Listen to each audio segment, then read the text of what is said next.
வணக்கம். கே. பாலகிருஷ்ணன் பேசுகிறேன். ரூஸ்டர் செய்திகளுக்காக. இன்றைக்கு தமிழ்நாட்டினுடைய முக்கியமான செய்திகளை பார்க்கலாம். அதில் குறிப்பாக ஒரு செய்தி தான் நான் இன்றைக்கு பேசுவதாக இருக்கிறேன். அதற்கு முன்னால் தமிழ்நாட்டில் ஒரு தொலைக்காட்சி நியூஸ் 7 தமிழ் அப்படிங்கிற ஒரு தொலைக்காட்சியில் மாலை நேரத்தில் விவாதங்கள், எல்லா தொலைக்காட்சியிலையும் விவாதங்கள் நன்றாக நடந்து கொண்டு இருக்கின்றன. அந்த நியூஸ் 7 தமிழ் 24x7 RDX நிகழ்வுன்னு ஒரு நிகழ்வு வருகிறது.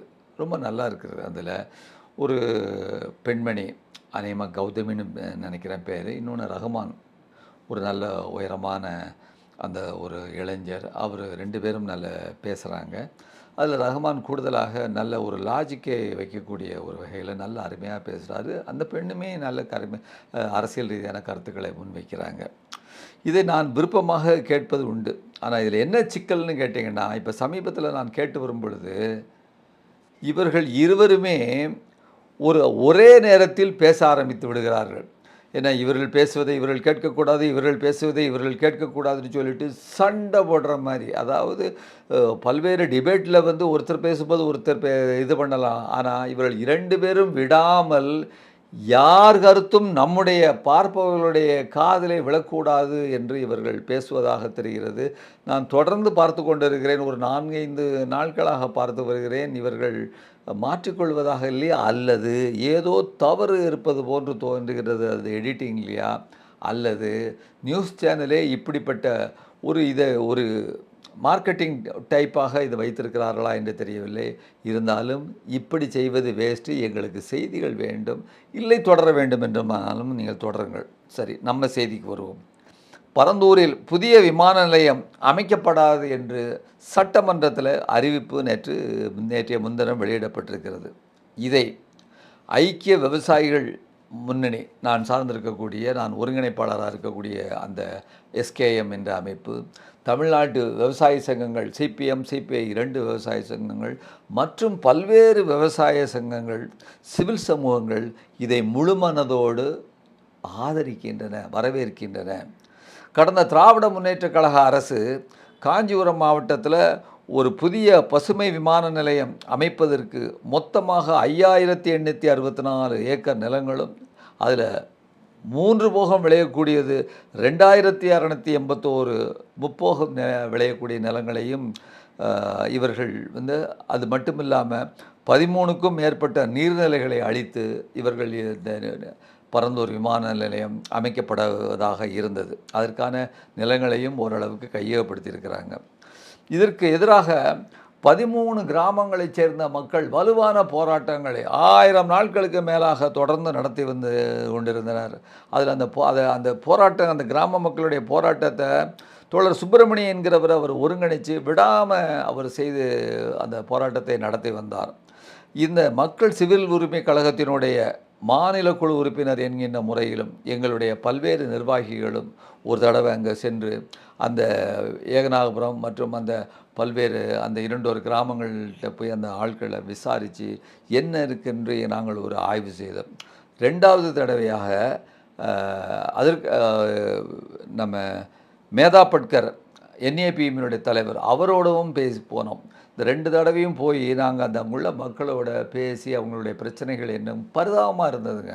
அதாவது இதில் ஒரு முக்கியமான செய்தியை நான் சொல்லணும். நாங்கள் போவதற்காக இருந்த நேரத்தில் காவல்துறையினுடைய கெடுபிடி கடுமையாக இருந்தது. PUCL, மரியாதைக்குரிய அமைப்பு, மக்கள் சிவில் உரிமை கழகம் என்ற அமைப்பு சார்பாக சென்றோம். NAPM சார்பாக அப்பொழுதும் நான் சென்ற பொழுதும் அவர்கள் காவல்துறையினர் எங்களை அதாவது ஒரு சுதந்திரமாக நடமாட அனுமதிக்கவில்லை அப்படிங்கிற ஒரு விஷயம் இருந்தது. அப்போது இதில் ஒரு முக்கியமான செய்தி என்னன்னு கேட்டிங்கன்னா, இந்த விளைநிலங்களையும் நீர்நிலைகளையும் அங்கே உள்ள கிராமங்களையும் அடியோடு அழிக்கக்கூடிய வகையில் இந்த திட்டம் நிறைவேற்றப்படுவதை எதிர்த்து நாங்கள் கடுமையாக எதிர்த்தோம். நாங்கள் விவசாய சங்கங்கள், சிவில் சமூகங்கள் மற்றும் மக்கள் சிவில் உரிமை கழகம், இன்னும் எல்லா அமைப்புகளும் சேர்ந்து எதிர்த்தோம். சுற்றுச்சூழலுக்கு ஆபத்து ஏற்படும் என்று சுட்டிக்காட்டப்பட்டது. சென்னைக்கு பெருவெள்ளம் வரும் என்று சுட்டிக்காட்டப்பட்டது. அதை பற்றி கவலையே படவில்லை. அன்றைய முதலமைச்சர் முதல் சம்பந்தப்பட்ட துறை சார்ந்த உயரதிகாரிகளிடம் பலமுறை எங்களுடைய தமிழ்நாடு விவசாயிகள் சங்கங்கள் தலைவர்கள் போய் பார்த்தாங்க. இதில் புதிய விமானம் அமைப்பதை தவிர்த்து அவர்கள் வேறு இடத்துல வைக்கணும்னு சொன்னாங்க. ஆர்டிஐயின் மூலமாக தகவல் உரிமை பெறும் சட்டத்தின் கீழ் முழு தகவல்களையும் கொடுக்க தமிழக அரசு மறுத்தது. பொதுமக்கள்கிட்ட கருத்து கேட்பு கூட்டம் நடக்கவே இல்லை. இன்னும் நடந்ததாக சொல்கிறாங்க. அங்கே திராவிட முன்னேற்ற கழகத்தினுடைய உறுப்பினர்களை சிலர் வைத்துக்கிட்டு அங்கே அந்த கூட்டம் நடத்துகிறதாக அங்கே உள்ள மக்கள் சொன்னாங்க. அப்புறம் சுற்றுச்சூழல் ரிப்போர்ட் வாங்கலை. ஆனால் விவசாயிகளுக்கு போராட்டங்கள், அவர்களுடைய போராட்டங்களுக்கு மதிப்பளிக்காத அன்றைய அரசு வலுக்கட்டாயமாக விளைநிலங்களில் ஒரு பகுதியை கையகப்படுத்தியது திராவிட முன்னேற்ற கழக அரசு. காவல்துறை கடுமையான ஒரு ஒடுக்குமுறை, அங்கே போவதற்கு அனுமதிக்கலை. எந்த மக்களையும் அந்த மக்களை வெளியே வருவதற்கு அனுமதிக்கலை. அங்கே ப்ரெஸ் காம்ப்ளெக்ஸில் அங்கே நாங்கள் ஒரு மீட்டிங் நடத்தினோம், அவங்கள கூப்பிட்டு இருந்தோம். அங்கே ஏகப்பட்ட போலீஸ் கடுபிடி. தொடர்ந்து போராட்டம் நடைபெற்ற இந்த நிலையில் தான் புதிதாக அமைந்துள்ள தாவேக அரசு பரந்தூரில் விவசாய நிலங்களை, நீர்நிலைகளை அழித்து புதிய விமான நிலையத்தை திட்டத்தை செயல்படுத்த மாட்டோம், அத்திட்டம் ரத்து செய்யப்படுவதாக நேற்றைய முன்தினம் அறிவித்திருக்கிறது என்பது மிக மிக மகிழ்ச்சிக்குரிய செய்தி. தமிழ்நாட்டினுடைய விவசாயிகளுக்கு, அவர்களுடைய போராட்டத்திற்கு, சிவில் சமூகங்களுடைய போராட்டத்திற்கு, மக்களுடைய உரிமைகளுக்கு காது கொடுத்து கேட்டது போல எங்களுக்கு இருக்கிறது. இதில் முக்கியமாக நான் இன்னொரு விஷயத்தை சொல்லணும்னு சொன்னால், வளர்ச்சி என்னன்னு இன்றைக்கி பார்த்திங்கன்னா ஊடகங்கள்லேயும் யூடியூப்லேயும் பேசுகிறாங்க. வளர்ச்சி, தொழில் வளர்ச்சிங்கிறாங்க. வளர்ச்சி என்ற பெயரில் விவசாய மக்களினுடைய, கிராம மக்களை உடைய உரிமைகளை பறித்துவிட்டு, அவர்களை அழித்துவிட்டு, யாருக்காக நீங்கள் வளர்ச்சியை கொண்டு போகிறீர்கள் என்ற செய்தியை முன்வைக்கிறோம். அதாவது கார்ப்பரேட்டுகளுக்கா அல்லது இந்த லேண்ட் மாஃபியா அவர்களுடைய நலனுக்காகவா இந்த வளர்ச்சி என்பதை கூட நாங்கள் இங்கே சொல்ல, கேள்வி கேட்க நாங்கள் இங்கே விரும்புகிறோம். அதே போல் இன்னொரு விஷயம், இந்த பழைய திராவிட முன்னேற்ற கழக முந்தைய அரசு இந்த நிலத்தை கைப்பற்றுவதற்காகவே பார்த்தீங்கன்னு சொன்னால் தமிழ்நாடு லேண்ட் கன்சாலிடேஷன் ஆக்ட் 2023 கொண்டு வந்தது. அதாவது அவர்கள் நினைத்த இடத்துல ஒரு இண்டஸ்ட்ரியல் பர்பஸுக்காக நிலத்தை கையகப்படுத்தலாம் என்ற ஒரு சட்டத்தை அவர்கள் கொண்டு வந்தது. மோடி கூட கொண்டு வந்த சட்டத்தை திரும்ப பெற்றுக்கொண்டார். இந்த அரசு அதை திரும்ப பெறவில்லை. கடுமையாக நாங்கள் இதற்கு எதிராக எங்களுடைய போராட்டத்தை நாங்கள் எதிர்த்து வந்தோம். அந்த சட்டம் என்பது பரந்தூருக்காகவே போடப்பட்டது இருக்கட்டும். இந்த நேரத்தில் நாங்கள் சொல்ல விரும்புவது, மாநில தாவேக அரசு 2003 நிலமெடுப்பு சட்டப்படி நிலத்தை விவசாயிகளிடம் ஒப்படைத்திட வேண்டும் என்றும் தமிழ்நாடு விவசாயிகள் சங்கம் சார்பாக, ஐக்கிய விவசாயிகள் முன்னணி சார்பாக, சிவில் சமூகங்கள் சார்பாக நாங்கள் கேட்டுக்கொள்கிறோம். மீண்டும் ஒரு முறை அந்த கிராம மக்களை, அந்த போராட்டத்தை 1000 நாட்களுக்கு மேலாக நடத்திய அந்த போராட்டத்தை நடத்திய அந்த மக்களை நாங்கள் வாழ்த்த கடமைப்பட்டுள்ளோம். அவர்களுடைய போராட்டம் தீரமிக்க போராட்டம். சுப்பிரமணியன் தோழர் தலைமையில் நடைபெற்ற அந்த போராட்ட கமிட்டியை வாழ்த்துகிறோம்.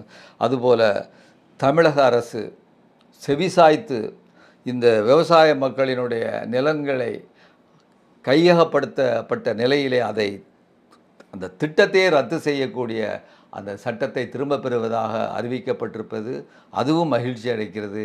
விவசாயிகள் சங்கம் சார்பாக, சிவில் சமூகங்கள் சார்பாக மீண்டும் தாவேக அரசை நாங்கள் வாழ்த்த கடமைப்பட்டுள்ளோம். இத்துடன் இந்த செய்தி அறிக்கையை முடித்துக் கொள்கிறேன். நன்றி, வணக்கம். ஊடகம் கார்ப்பரேட் அரசியல்வாதிகளின் கைப்பாவையாக, அடிமைகளாக இருந்தது போதும். இனி சாட்டை எடுத்து சுழற்றும் நேரம் வந்துவிட்டது. ஊடகம் பொதுமக்களாகிய உங்களுக்காக, உங்களாலேயே இயக்கப்பட வேண்டும். ஊடக சுதந்திரத்திற்காக உங்களின் பங்களிப்பை இன்றே அளித்திடுங்கள். ஓ, அப்ப அந்த மிஸ்டர் அண்ட் மிஸ்ஸஸ் பெர்ஃபெக்ட் உண்மையிலேயே வர்த். நரம்பு தளர்ச்சியிலிருந்து விடுபட்டு உடம்பு ஒரு புது வீரியம் பெற மா நேச்சுரல்ஸோட மிஸ்டர் பெர்ஃபெக்ட்டை யூஸ் பண்ணுங்க.